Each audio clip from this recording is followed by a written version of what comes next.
हर छात्र को अपने जीवन में अनेकों एग्जाम से गुजरना पड़ता है, लेकिन क्या आपको पता है कि इसकी खोज किसने की थी? लगभग हर छात्र को एग्जाम देना पड़ता है, फिर चाहे वो स्कूल का हो, यूनिवर्सिटी का या जॉब का।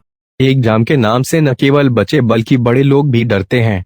एग्जाम शब्द के दो अर्थ हो सकते हैं। यह किसी विशेष विषय या घटना का गहन अवलोकन, निरीक्षण या अध्ययन कर सकता है। दूसरा, परीक्षाएं आमतौर पर विभिन्न विषयों के शोधकर्ताओं, वैज्ञानिकों और विद्वानों द्वारा आयोजित की जाती हैं। लेकिन क्या आपको पता है कि एग्जाम की खोज किसने की थी और सबसे पहले यह कहाँ हुआ था? आज हम आपको इसी के बारे में बताने जा रहे हैं। चीन से हुई एग्जाम की शुरुआत। ऐतिहासिक आंकड़ों के अनुसार प्राचीन चीन में एक कॉन्सेप्ट के रूप में एग्जाम की खोज की गई थी। ईसा पश्चात में सुई राजवंश द्वारा स्थापित शाही समीक्षा का उद्देश्य विशिष्ट सरकारी पदों के लिए योग्य उम्मीदवारों का चयन करना था। यह व्यवस्था जन्म के बजाय योग्यता के आधार पर लोगों का चयन करने के लिए लागू की गई थी। उम्मीदवार यदि योग्य हैं, तो सुई के सम्राट यांग के नेतृत्व में सरकारी अधिकारियों के एक प्रतिष्ठित समूह का हिस्सा बन जाएंगे। हालांकि बाद में किंग राजवंश ने 1905 में 1300 साल बाद इस पद्धति को समाप्त कर दिया था। लेकिन तब तक इंग्लैंड ने 1806 में महामहिम की सिविल सेवा के लिए इस एग्जाम व्यवस्था को अपना लिया था। इसे बाद में इसे शिक्षा के लिए लागू किया गया।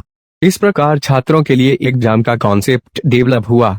एग्जाम की खोज किसने की? कई स्रोत के अनुसार हेनरी ए फिशेल ने एग्जाम की खोज की थी। सर हेनरी फिशेल पहले व्यक्ति थे जिन्होंने 19वीं शताब्दी में एग्जाम की खोज की थी।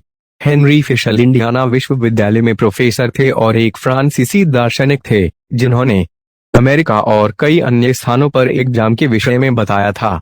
उनका मूल विचार यह है कि किसी भी निष्कर्ष पर पहुंचने से पहले एक व्यक्ति को चीजों, घटनाओं, व्यक्तियों आदि की बहुत सावधानी से जांच करनी चाहिए। हेनरी फिशेल ने हमेशा सोचा था कि छात्र पूरे वर्ष अध्ययन करते हैं और अगले साल दूसरी कक्षा में पास हो जाते हैं, लेकिन ऐसा कुछ भी नहीं है जो साबित कर सके कि छात्र ठीक से पढ़ रहे हैं या नहीं। इसी की जांच करने के लिए सर हेनरी फिशेल ने एग्जाम की खोज की थी और तब से लेकर आज तक ये चला आ रहा है। अगर आप ऐसी ही और वीडियोज देखना चाहते हैं तो चैनल को लाइक करें और कमेंट करके हमें बताएं।